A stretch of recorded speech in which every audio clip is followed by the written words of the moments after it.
After many years, Tom Oberheim can use his name again. Welcome to this week's Rant.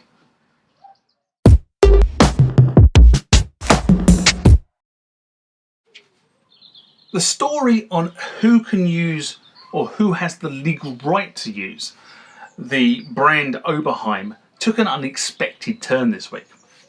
A few months back, in fact actually it was March 2021 to be precise, I did a rant on who owned the right to use the brand Oberheim. In this video I reported that Behringer had acquired the rights to use the trademark Oberheim in the European Union and a number of other territories, and were quoting Oberheim as one of their brands, i.e. if you went to the Music Tribes website and look at the brands they owned, you would see Oberheim. The history of the rights to use the name Oberheim is a little bit convoluted and complicated due to the fact that the original Oberheim company went bankrupt in 1985, I think. I'm doing this from memory. And there was then bought, sold, Phoenix companied, and eventually ended up with Gibson. And in 2019, Gibson gave Tom the rights to use the Oberheim name again as a goodwill gesture. Then in March, it became apparent that Sequential Circuits had registered the Oberheim name as a trademark in the US, effectively stopping anybody else using the Oberheim name in the US and related territories.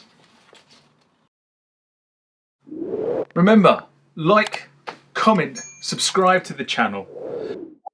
Go over to Instagram and follow me there. Go over to Facebook, follow me there. That's where the normal notices are.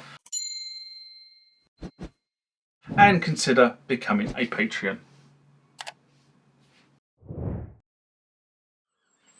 So what has happened to change this complicated situation?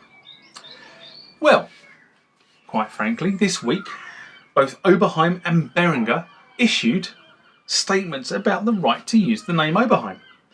These statements effectively stated, and to quote, in 2019, Tom was able to bring all of the Oberheim trademarks in the USA and several other companies back into his name, i.e. Gibson gave him to them.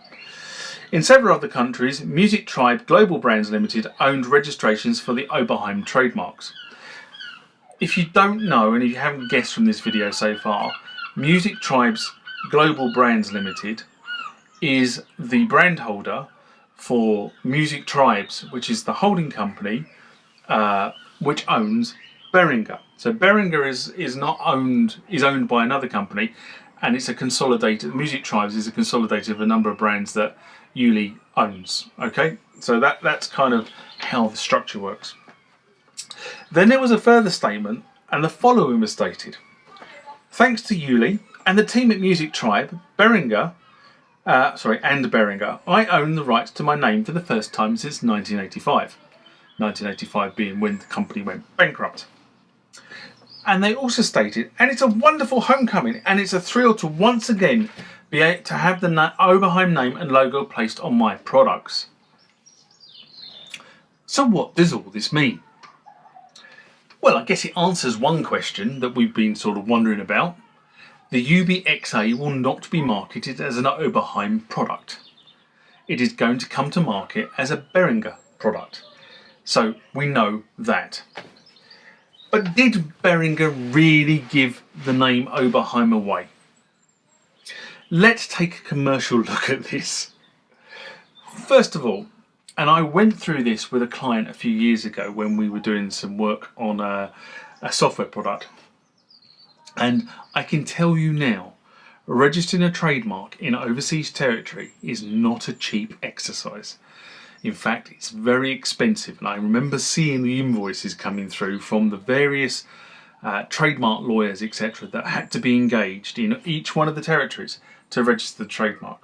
I can also tell you, if you try to register your trademark in the US right now, you would have to have an attorney to do that because it is such a convoluted process, although some might say it's really simple. But if it was simple, you wouldn't have to have a lawyer, would you? So, the first thing is, these trademarks cost money. The cost of acquiring the trademarks means they have some sort of commercial value. So would Behringer really have given away the commercial rights to the trademarks?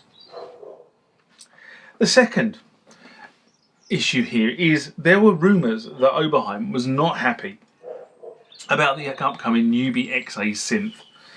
That was reimagined. That was a reimagined version of the original Oberheim OBXA. And now I say reimagined on purpose because it's not a clone. Okay, a clone is effectively you copy something bit for bit. This is not a clone; it's a reimagination. So we need to sort of kind of. I know some people always say semantics about this, but you need to kind of be clear on this, which is kind of I think how Behringer get around the original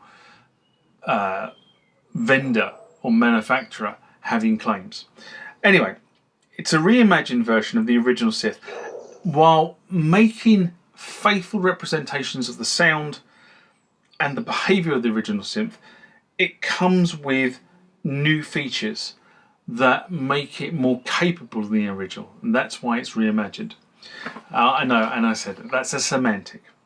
So, transferring the name Oberheim, is that a way of Behringer clearing the way for launching their UBXA synth and possibly some other Behringer, Oberheim products they may have in development in the skunk works that they haven't let onto so far? If that is clearing the way, it's probably a very, very smart move because you're stopping the one person who could scupper the launch from being able to. So here you go. This is my opinion, and I'm obviously not in the know, so it's purely an opinion based on the circumstantial evidence, Your Honour. I think the latter reason had more to play into this than the former. I don't think they gave them away, put it that way. I think what has happened is Behringer has developed the UBXA and possibly other Oberheim instruments in the skunk works and started acquiring the Oberheim right to use the Oberheim trademark in territories to allow them to market the new devices under that name. When Tom, through Sequential Circuits, filed and obtained a trademark in the US and a number of other territories, that meant Behringer could no longer market their synth using the Oberheim brand in those territories. This kind of gets a bit messy because you're having to then produce synths for different territories with different marketing, and it affects your global branding. It's anybody who works in global branding will say a global brand is a global brand, and when you start having to have different brands in different markets, you start to detract from the what do they call it, the collectiveness of the global brand. I want to say something else, but I can't think what it is. So it becomes slightly messy, and you also have the sort of messiness around imports and exports, where you have synths that are imported from other territories with the wrong branding on them. So this sort of comes through like the secondary market, where somebody goes into one territory, buys the synths, and then sells them in another territory. We don't really see it in synthesizer, but you see it all over the place. But I suspect that somebody will come up with the idea of supply and demand. If there's a shortage, they'll be able to do that. Anyway, moving on. There were rumours, and I say rumours because nobody was ever able to directly quote. So I have to say there were rumours that Sequential might mount a legal challenge concerning the UBXA. However, I think that might get really, really messy and be on very sticky ground, because the intellectual property around the UBXA is probably consumed in one of the companies that went bust. And I suspect, although I don't know, that Gibson may have given away the trading name, but did it give away the intellectual property if it actually owned the intellectual property in the first place? When companies go bust and people buy the trading name and people buy trademarks, it is very grey on whether they actually buy the intellectual property of the company. And quite often the intellectual property dies with the company. The trade name or the trademark may carry on and new products may be made under that trademark, but the intellectual property of what's gone before quite often dies with the company that went bankrupt. So you don't know what the deals were done and who actually owns this, and I think that could be quite messy in terms of establishing who actually owned the intellectual property before you could actually mount a court case to try and stop somebody using the brand, the trade, or some form of intellectual property in another product. We've seen cases like this for years go on in the US, especially the US, where it's taken a long time to establish ownership. Anyway, so I think a deal was done in return for Music Tribes being given the right to market the UBXA unhindered in all territories without Tom mounting a challenge. That's what I think. I think a deal has been done.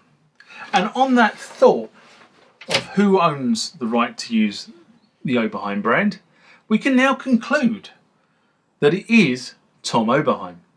And it's quite right that he should be able to use his own name. Unlike Peter Norton, wasn't it? Who I think I did this on a Q&A, a mailbag, where Peter Norton sold his company and couldn't market anything for years and years and years, and probably still can't, using his name Norton. So on that note, I'm going to leave you with live long and prosper, and I'll see you on the next video. Bye bye.